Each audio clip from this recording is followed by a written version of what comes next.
essayer d'enregistrer. Donc, on va commencer ce chapitre sur la mécanique des fluides, ou plutôt ce que j'appellerais la biophysique des écoulements. Donc, on va traiter de manière progressivement les points suivants. Donc, on va parler d'un fluide statique dans un premier lieu. Donc, je pense que durant cette séance, on va parler que de ça. Et puis après, parce que bon, il y a aussi tellement de choses à dire là-dessus. Il y a tellement aussi d'applications. Et par la suite, bien sûr, on va s'intéresser aux fluides en écoulement. À ce moment-là, on rajoutera que l'énergie cinétique. Et on s'intéressera dans ce cas-là à deux types de fluides. Un fluide parfait, c'est-à-dire un écoulement sans frottement, et puis un fluide réel où on va introduire la notion de viscosité et puis les différents types d'écoulement qui peuvent intervenir. Bien, je vais commencer par alors, un fluide statique. Alors, bien sûr, c'est quoi un fluide statique? Un fluide statique, c'est un fluide qui n'est pas en mouvement, d'accord? Qui est immobile. Et donc, dans ce cas-là, alors, on va établir ce qu'on appelle la loi, donc la statique de manière générale, la loi de la statique des fluides. Alors, cette statique des fluides, alors, très important, donc c'est une loi qui va être établie, bien sûr, en orientant l'axe vertical, l'axe des Z vers le haut. Ça veut dire que quand on monte, ce qui va vouloir dire pour nous par la suite, que lorsqu'on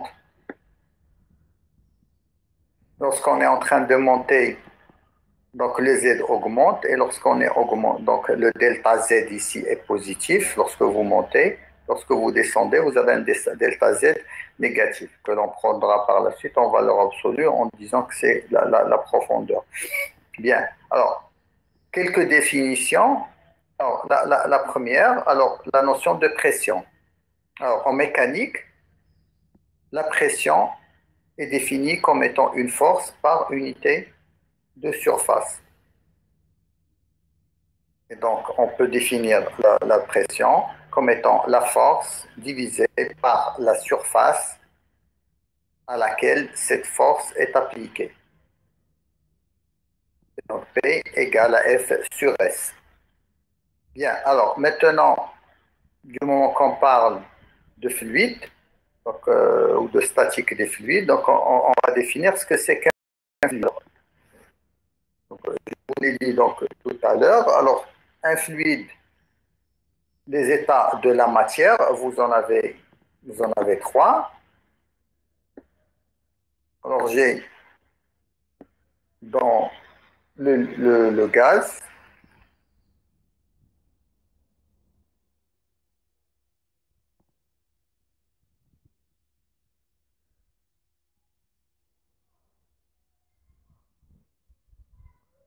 j'ai le liquide,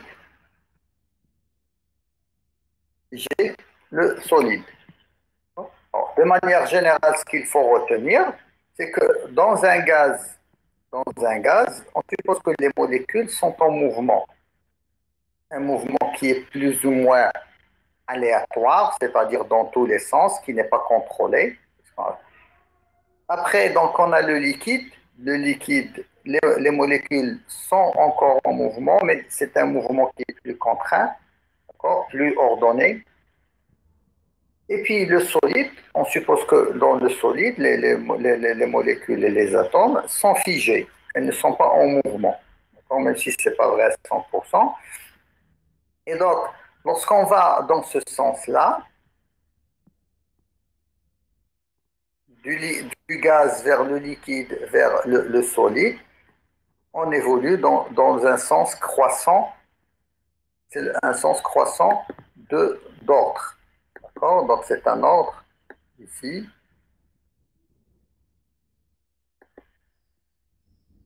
c'est très important, on a un ordre qui est croissant.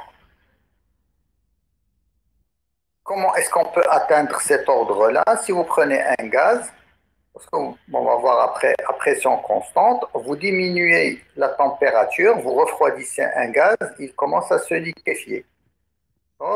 Vous refroidissez du liquide, d'accord? Il se solidifie, il passe à l'état solide. Ça veut dire que quoi? Ça veut dire que en diminuant la température, vous augmentez l'ordre, d'accord? Et réciproquement,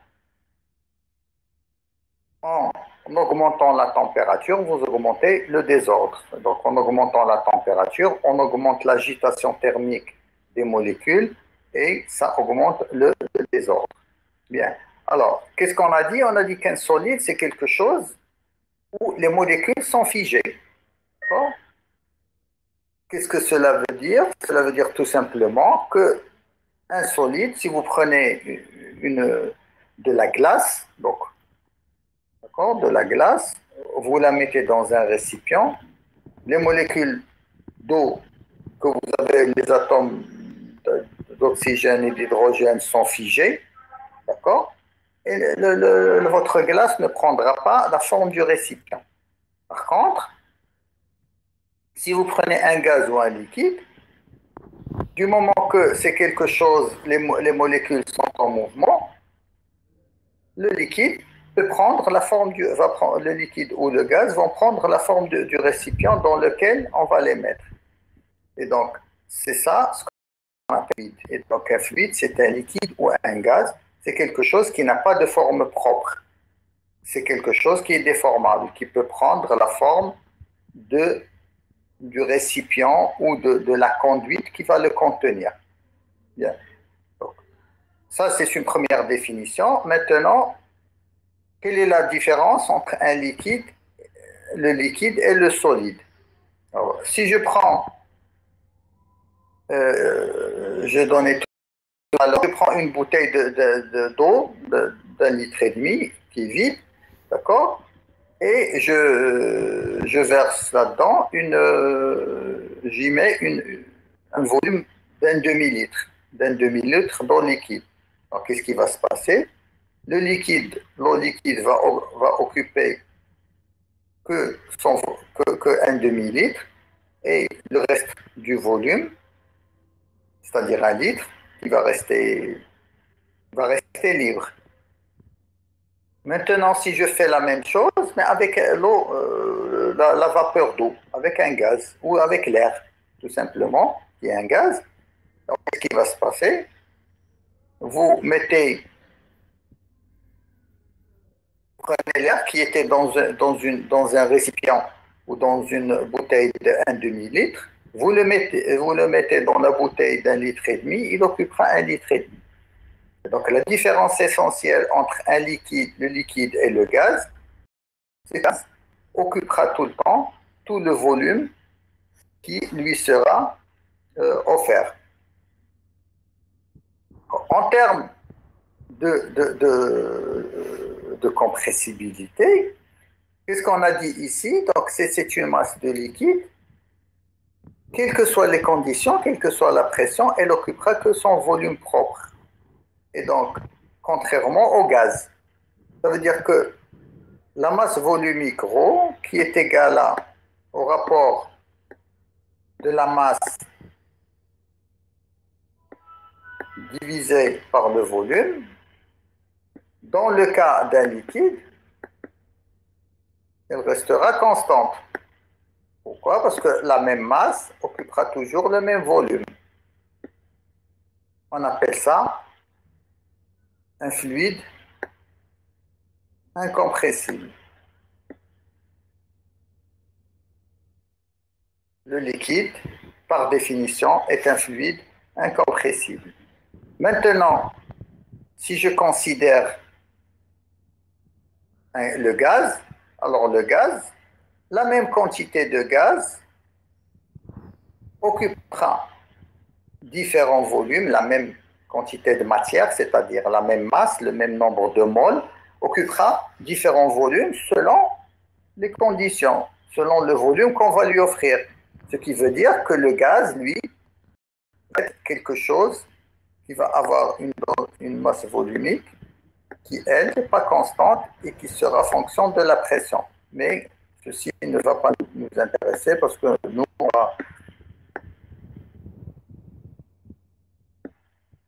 on s'intéressera dans ce chapitre principalement aux fluides incompressibles. Bien, donc, on va revenir en arrière et donc je vais prendre donc un fluide statique, c'est-à-dire je vais prendre une tranche de fluide que je vais mettre, je vais supposer qu'elle occupe au niveau une colonne de fluide. Au niveau de la direction Z, elle va occuper, elle sera entre Z et Z plus BZ.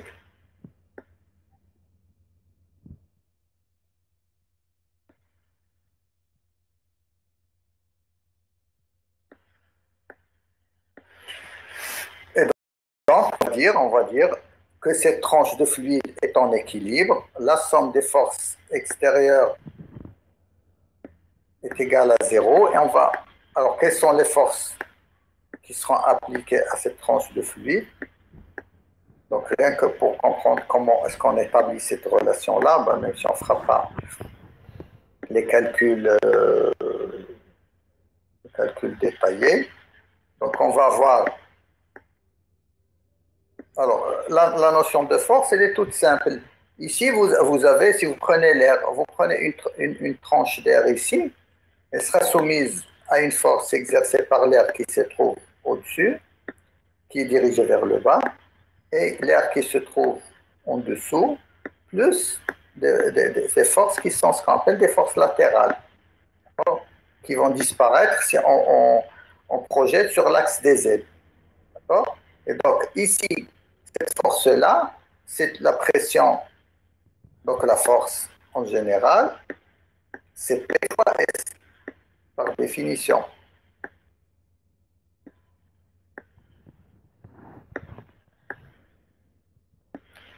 P ici, c'est P de Z plus DZ, et P ici, c'est P de Z.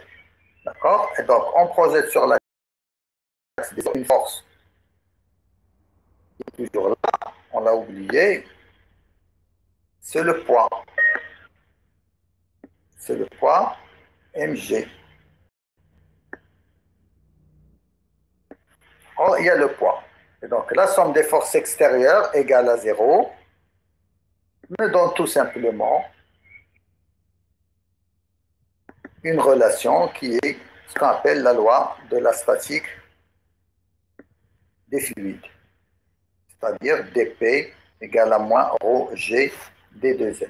Donc, qui n'est pas la loi de Pascal. Hein. C'est ce qu'on appelle la loi de la statique des fluides. D'accord? dP égale à moins ρ g d2z. Bien, alors cette loi-là, lorsque j'ai affaire à un fluide incompressible, donc un fluide incompressible, c'est ρ est une constante. Alors si ρ est une constante,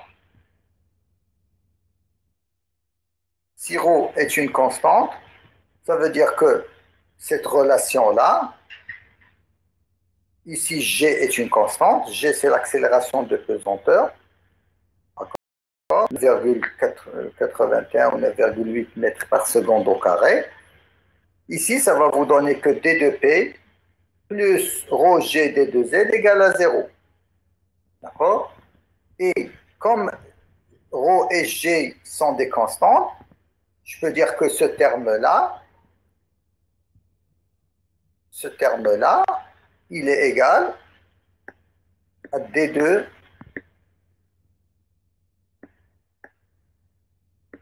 ρ fois g fois z.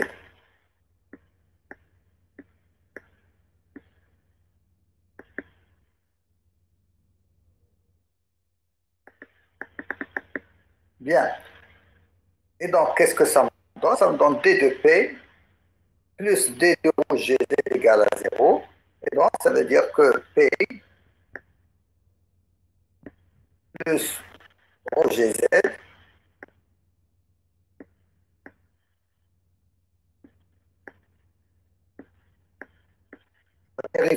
la différentielle d'une fonction est nulle, ça veut dire que cette fonction est une constante.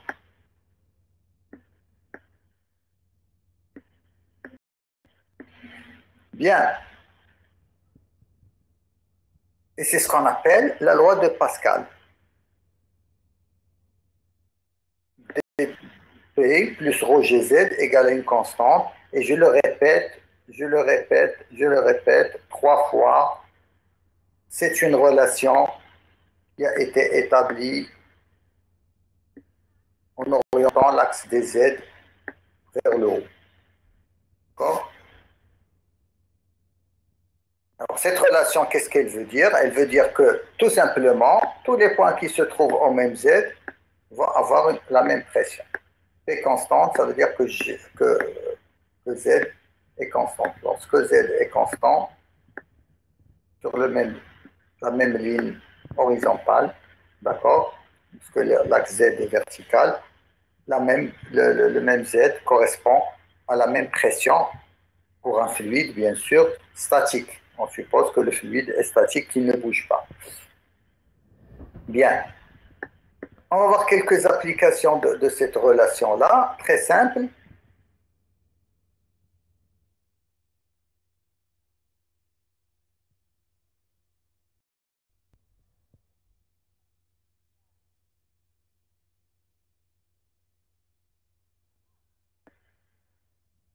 Donc, on prend, par exemple,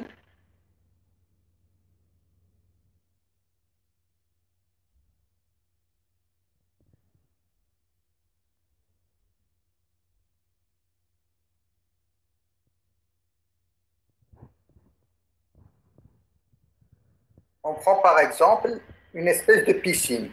D'accord? On va commencer par un cas très simple. On prend une espèce de piscine comme ça.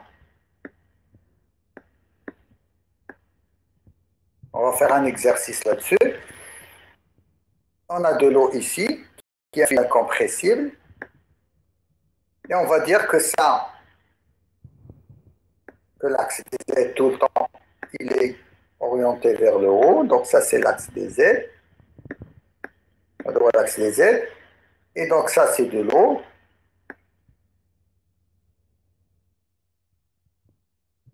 Ici, j'ai la pression atmosphérique de l'air. Et en bas, on va voir, on va dire que ça, c'est l'axe des Z. Ici, c'est Z égale à 0. Et j'ai une profondeur H. C'est Z égale à moins H, parce que j'ai dit que l'axe des Z est orienté vers le haut. Et donc, à partir de là, on va dire que ça, c'est une profondeur H.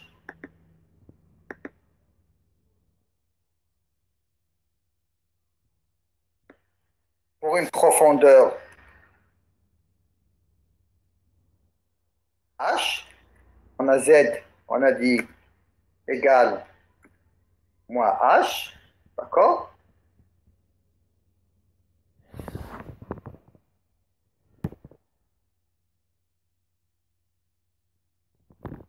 Qu'est-ce qu'on va avoir? P ici 0, plus, bon, on peut voir, ça va nous donner une variable, plus ρ G fois 0, d'accord? Rho G multiplié par 0 est égal à P à la profondeur H, d'accord? Plus ρ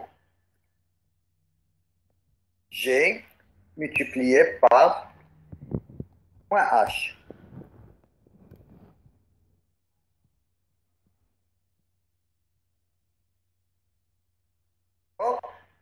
Qu'est-ce que ça va me donner? tout simplement cette relation de la pression pour une profondeur H, la pression pour la profondeur H est égale à la pression atmosphérique plus ρ G par H. C'est une relation qui est très importante. Ça veut dire que lorsque vous plongez sous l'eau, la pression, bien sûr, elle augmente. Bien, on va faire un petit calcul. Est-ce que quelqu'un sait quelle est la masse volumique de l'eau? Rho de l'eau pour l'eau liquide. D'accord? L'eau, Rho, c'est égal à combien? C'est 1 gramme par centimètre cube. D'accord? Nous, c'est des kilogrammes par mètre cube. Donc, c'est 10 à la puissance 3 kilogrammes par mètre cube.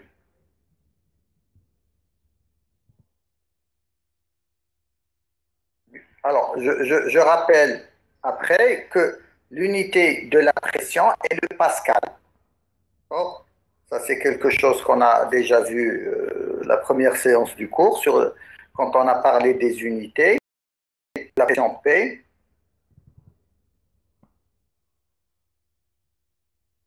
elle est exprimée en pascal.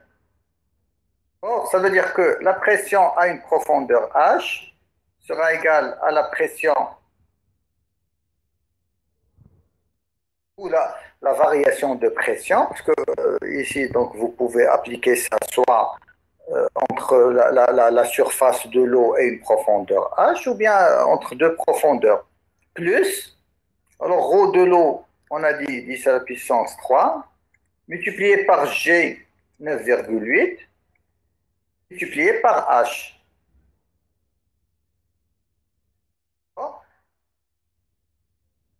10 à la puissance 3 fois à peu près 10 fois H. Alors cette quantité-là,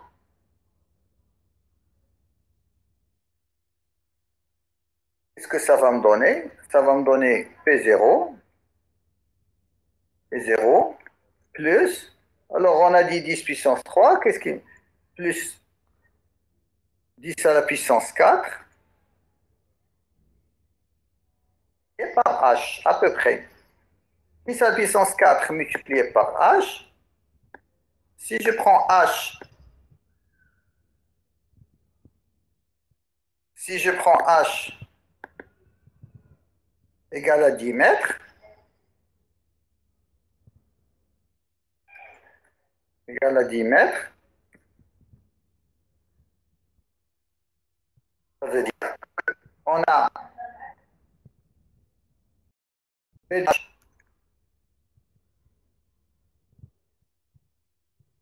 ça veut dire que P, on va dire, va augmenter, P, donc H égale à 10 mètres, donc ça veut dire que P augmente de combien? De 10 à la puissance 5. Donc de 10 à la puissance 5 pascal, c'est-à-dire de 1 bar. D'accord? Donc là, je rappelle, parce que là, normalement, c'est des choses que vous avez sûrement fait en S1, en thermodynamique. Donc, l'unité, donc 1 bar, ou 1 atmosphère. 1 atmosphère, c'est 1,013 fois 10 à la puissance 5 pascal. Donc 1 bar, c'est 10 à la puissance 5 bar. Donc 1 pascal, 1 bar, c'est 10 à la puissance 5 pascal. D'accord? Et donc qu'est-ce qu'on a dit? 1 bar, c'est 10 à la puissance 5 pascal. Donc, ou 1,013 fois 1 atmosphère, c'est 1,013 10 puissance 5 pascal. Ça veut dire que quand vous plongez sous l'eau, qu'est-ce qui va se passer? À chaque fois que vous descendez de 10 mètres,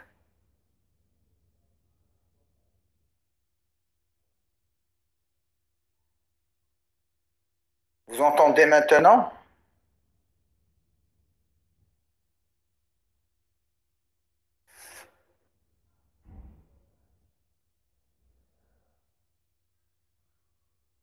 Oui, donc je pense que c'est le problème d'une personne. Donc, à chaque fois que vous plongez, à chaque fois que vous descendez de 10 mètres, la pression va augmenter de 10 à la puissance 5 pascal, c'est-à-dire de 1 bar.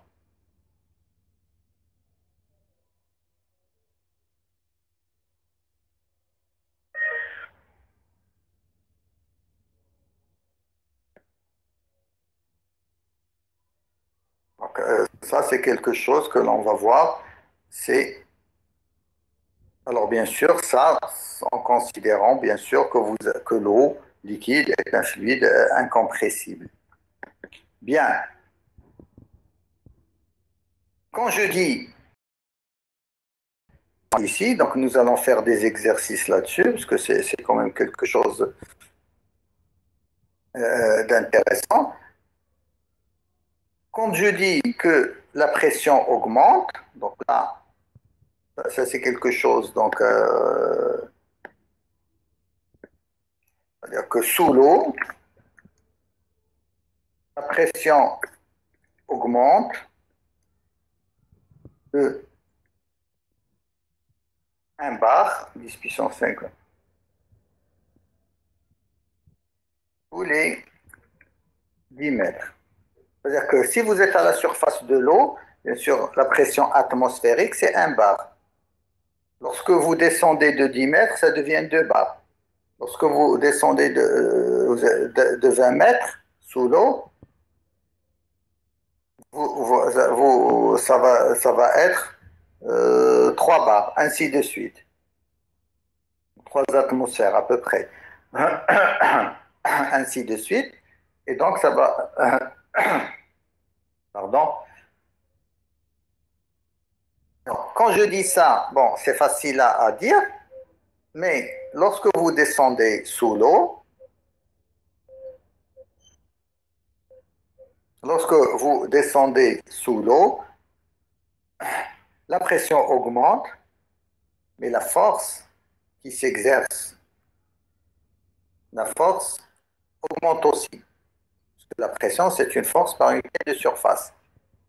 C'est-à-dire que pour le tympan de votre oreille, la force qui s'exerce sur le tympan de votre oreille va être plus importante. Bien.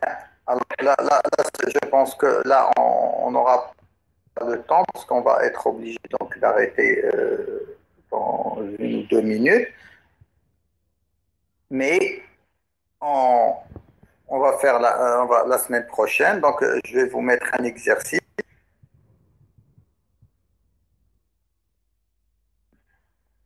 sur la variation de la pression avec la profondeur et quelle est la force qui va s'exercer sur le tympan de l'oreille. Et donc, on va voir que si vous descendez pratiquement à 10-15 mètres de profondeur, vous allez avoir une pression qui est pratiquement donc à 10 mètres, donc le double des atmosphères, le double de la pression atmosphérique.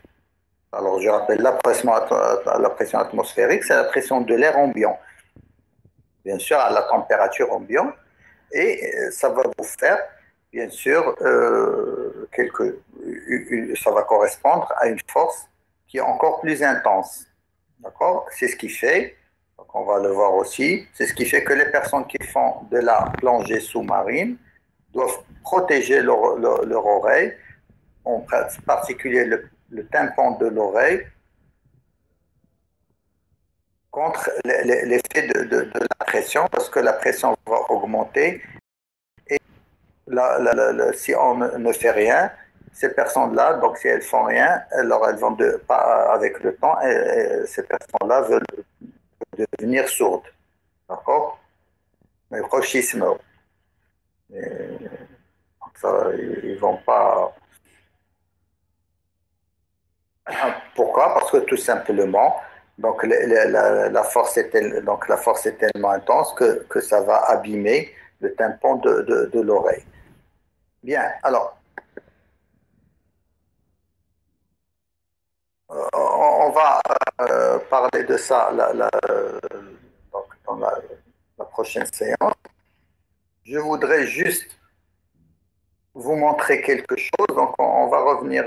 Donc, juste lorsqu'il s'agit d'un fluide compressible, en fait, on a dP égale à moins ρg dz. Donc, aujourd'hui, on est en train de voir des généralités. Ça veut dire que, de manière générale, lorsque je prends, donc, je regarde en altitude, que ce soit avec l'eau ou avec un fluide compressible ou incompressible, la loi de la statique des fluides, elle me dit dP égale à moins ρg d2z. Ça veut dire que lorsque Z augmente, en augmentant Z, la pression diminue. Et en diminuant Z, si je descends, la pression augmente. Donc, dans ce sens, la pression augmente dans les deux cas, mais elle n'augmentera pas de la même manière. La seule différence entre le liquide et le gaz, un fluide compressible et un fluide incompressible, c'est que pour le fluide compressible, par exemple l'air, la pression ρ, la masse volumique ρ, va aussi dépendre, va aussi évoluer en fonction de l'altitude. Et donc, si je prends par exemple pour l'air, donc ça, on ne va pas le faire parce que bon, c'est un calcul un peu. Alors, avec l'air, on peut, lorsque Z augmente, avec l'eau, on a dit, lorsque la hauteur, la profondeur augmente, c'est-à-dire Z diminue, la pression augmente, mais la masse volumique reste constante. Lorsque Z augmente, qu'est-ce qui va se passer? La pression va diminuer, si vous allez en montagne, et la masse volumique ρ diminue aussi. D'accord? Pour l'air qui est un gaz. Qu'est-ce que cela veut dire? C'est-à-dire que lorsque vous montez en altitude, la pression diminue. Donc, on va le voir après, votre cœur va souffrir. Mais surtout, la masse volumique d'air diminue, c'est-à-dire la densité diminue. Il y aura moins de molécules d'air dans un même volume. Et comme l'air, c'est de l'oxygène, et donc, quand on monte en altitude, on manque d'oxygène. Et donc, vos poumons, d'accord, vont souffrir. C'est pourquoi, bien sûr, c'est des conditions qui sont très rudes. C'est pourquoi les athlètes, en général, vont s'entraîner en altitude. C'est pourquoi certains pays d'Afrique, tels que par exemple l'Éthiopie, le Kenya, qui se trouvent en altitude, ils ont d'excellents athlètes. Donc vous avez de très très bons athlètes, surtout pour le fond et le demi-fond, c'est-à-dire des distances qui vont de 800 mètres jusqu'aux 5000, 10 000 mètres. Ce sont de très bons athlètes parce que tout simplement, ils vivent dans des conditions où la densité, lorsque vous êtes en altitude,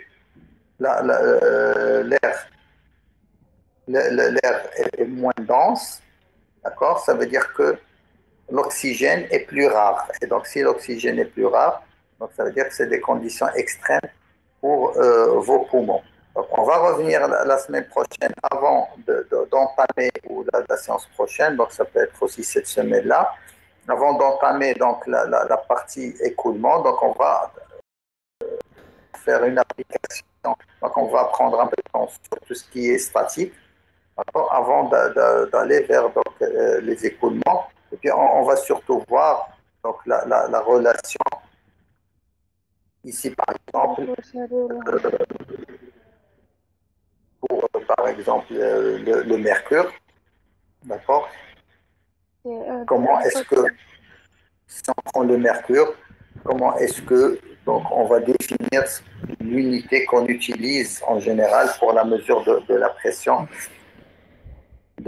artérielle? Et non, alors, je reviens ici. C'est quelque chose aussi qu'on va voir par la suite. Pour bien sûr clarifier quelque chose, alors lorsque vous mesurez donc avec un tensiomètre, donc vous mesurez la pression, alors vous mesurez la pression artérielle, d'accord, mais vous ne mesurez, c'est pas la tension c'est une force. Et ce que vous mesurez, en général, vous mesurez la pression artérielle. Donc, on va voir donc, la prochaine fois quelle est l'unité de cette pression artérielle que vous donne le tensiomètre que vous utilisez. Bien, je pense qu'on va arrêter là, parce que là, donc, après, donc, il y a un autre cours, mais donc, 4 heures. Donc, on va continuer la semaine, cette semaine ou la semaine prochaine, donc, si on a un peu de temps. Donc, si vous avez rapidement, parce que là, je dois partir, donc si vous avez des questions, donc, je peux répondre.